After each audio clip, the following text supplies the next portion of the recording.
الإيمان وزينه في قلوبكم وكره إليكم الكفر والفسوق والعصيان أولئك هم الراشدون۔ حضرات گرامی،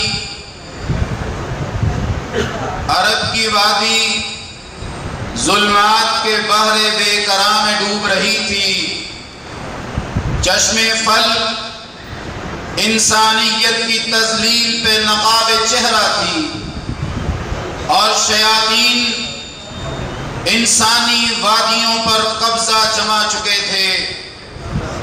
معاشرے میں جس کی لاٹھی اس کی بھینس کا قانون جاری و ساری تھا، اور حالات یہ تھے، خورشید و انجم تھے مگر بے نور تھی دنیا، خدائی جگمگائی جب زمین پہ آدمی آیا، شب ظلمت کے ہنگاموں میں گم تھی عقل انسانی، کہ یکا یک تاک کعبہ پہ چراغ ہاشمی آیا۔ سبحان اللہ۔ حضرات، باقی مخلوقات نے قرآن کی عظمت کی بنیاد پر اور اس کا وزنی ہونے کی بنیاد پر اسے اپنے اوپر اٹھانے سے انکار کر دیا تھا۔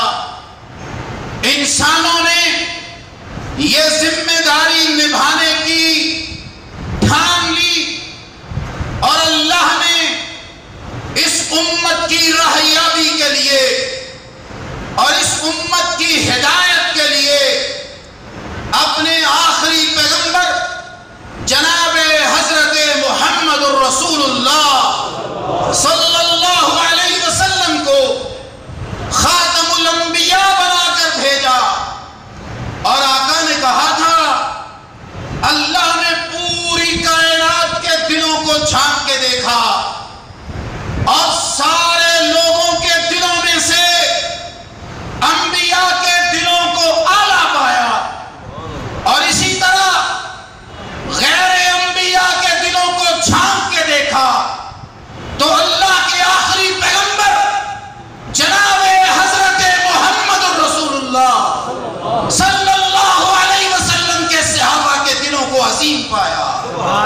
اور حضرات، یہ بات یاد رکھیے، معاشرے میں غلط بیانی کی جاتی ہے، امامت کا سلسلہ نہیں تھا، خلافت کا سلسلہ تھا۔ لَيَسْتَخْلِفَنَّهُمْ فِي الْأَرْضِ، رب نے قرآن میں کہہ دیا تھا، میرے پیغمبر تیرے بعد سلسلہ ہوگا تو خلافت کا ہوگا، اور وَالَّذِي جَاءَ بِالصِّدْقِ وَصَدَّقَ بِهِ، قرآن نے دوسری بشارت دی تھی، میرے آخری پیغمبر حضرت محمد الرسول اللہ کے بعد اگر باری کسی کی ہے تو صدیق اکبر کی ہے۔ سبحان اللہ۔ اور یاد رکھیے، حضرت ابوبکر صدیق رضی اللہ تعالیٰ عنہ وہ عظیم المرتبہ صحابی ہیں جن کو رب نے قرآن میں صحابی قرار دیا۔ وَثَانِيَ اثْنَيْنِ إِذْ هُمَا فِي الْغَارِ إِذْ يَقُولُ لِصَاحِبِهِ۔ سبحان اللہ۔ ویسے تو ہر بندہ جس نے ایمان کی حالت میں، چاہے وہ بچپن کے عالم میں تھا، چاہے وہ نوجوان تھا، چاہے وہ بوڑھا تھا، جس نے ایمان کی حالت میں اللہ کے پیغمبر کے چہرے پر انوار کا دیدار کر لیا، وہ صحابی تھا۔ لیکن ابو بکر وہ ہے جس کو میرے رب نے صحابی قرار دیا۔ سبحان اللہ۔ پتہ چلا امامت نہیں، خلافت کا سلسلہ تھا۔ غدیر قم کے موقع پر حدیث سے غلط استدلال کیا گیا، من کنت مولاہ فعلی مولاہ۔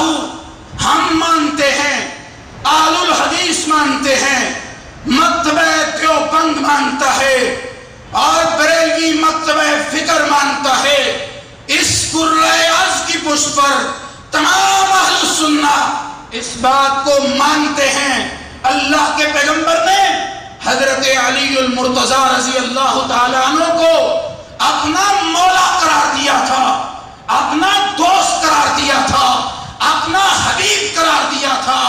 لیکن اس کا غلط استدلال ایسا نہیں کہ اللہ کے پیغمبر نے اپنی نبوت کے بعد اپنے نائب کا اعلان کر دیا تھا. اگر نائب کا اعلان کرنا ہوتا تو اللہ کے پیغمبر اس وقت کرتے جب حضرت علی کو آپ گھر میں مستورات کے پاس اپنے علاقہ کی نگرانی کے لیے چھوڑ کر جا رہے تھے اور فرمایا تھا اے علی انت منی بمنزلت ہارون من موسیٰ، آپ کا اور میرا تعلق وہی ہے جو حضرت موسیٰ علیہ السلام کے ساتھ ان کے بھائی حضرت ہارون کا تھا. لیکن اشکال پیدا ہو سکتا تھا، غلط فہمی پیدا ہو سکتی تھی، امت ڈی ٹریک ہو سکتی تھی کہ شاید جس طرح حضرت موسیٰ علیہ السلام کے بعد حضرت ہارون بیک وقت نبی تھے، ان کی لائی ہوئی شریعت کے رہبر رہنما تھے، ساتھ اشکال دور کر دیا. لیکنہ لا نبی بعدی، یاد رکھنا میں آپ کو حضرت ہارون حضرت موسیٰ کی تشبیہ تو دے رہا ہوں لیکن میرے بعد نبی کوئی نہیں ہو سکتا. سبحان اللہ. اس لیے قرآن بھی مکمل ہے، قرآن نامکمل ہوتا. اللہ کی قسم میرا رب سورۃ المائدہ میں یہ نہ کہتا الیوم اکملت لکم دینکم واتممت علیکم نعمتی. لا، کوئی بھی کسی مسئلے کی تفسیر اٹھا کر لا. یہاں پر اس آیت کا ترجمہ کیا کیا گیا ہے؟ اللہ نے کہہ دیا حجۃ الوداع کے موقع پر آج کے دن میں نے تمہارا دین تم پر مکمل کر دیا ہے. اور تفسیروں میں یاروں نے لکھا کہ یہ آیت غدیر خم کے موقع پر نازل ہوئی، غلط بیانی کی گئی، تفسیر بن رائے کو پروموٹ کیا گیا، قرآن کی شرعی نصوص کی مخالفت کی گئی. پھر کہا گیا یا ایھا الرسول بلغ ما انزل الیک من ربک. یہ آیت بھی غدیر خم کے موقع پر نازل ہوئی. یارو، قرآن کی مخالفت برداشت نہیں ہو سکتی. یہ پاکستان کی سرزمین تمام اہل السنہ کی ہے، یہ پاکستان کی سرزمین تمام یہاں کے رہنے والے باسیوں کی ہے. ذرا ہاتھ اٹھا کر بتانا کیا قرآن کی تفسیر جو اللہ کے پیغمبر نے کر دی وہ قبول ہے یا ان کی ہوئی روایات کو قبول کرو گے؟ اور آخری بات میں عرض کرتا ہوں، قرآن مکمل، شریعت مکمل، خلافت کی دوسری دلیل اللہ کے پیغمبر علیہ السلام نے فرمایا مروا ابا بکر فلیصلی بالناس. میں زندہ ہوں، میں بیمار ہوں، مسجد کے اندر میں بیماری کی حالت کی وجہ سے نہیں جا سکتا. میرے یار غار ابو بکر سے کہو میرے مصلی امامت پہ کھڑے ہو کے نماز پڑھا دے. کتنی نمازیں پڑھائیں؟ 17 نمازیں. اگر اللہ کے پیغمبر نے حضرت علی المرتضی کو رضی اللہ تعالی عنہ کو اپنا نائب اور اپنا پیشرو اعلان کر دیا تھا تو پھر مصلی امامت پہ حضرت ابو بکر کو کھڑا نہیں ہونا چاہیے تھا. اور اس کے بعد میں یہاں پر آخری بات عرض کرتا ہوں، ہر چیز مکمل کر دی گئی، اس کے باوجود قرآن نامکمل تصور کیا جاتا ہے. اللہ کے پیغمبر نے کہا ما بین بیتی و منبری روضۃ من ریاض الجنہ. میرے منبر سے میرے گھر تک کا علاقہ جنت کے باغوں میں سے باغ ہے. وہاں کون دفن ہے؟ حضرت ابو بکر دفن ہے، حضرت عمر فاروق دفن ہے. اس دنیا کی زندگی میں میرے اور آپ کے سامنے مثال ہے، قیامت کے دن سب کو اٹھایا جائے گا. حضرت ابو بکر و عمر کو حضرت محمد رسول اللہ کے دائیں اور بائیں اٹھایا جائے گا. اور یاد رکھیے یہ ملک مسلمانوں کا ملک ہے، اہل السنہ کا ملک ہے. اور یاد رکھو فخر اہل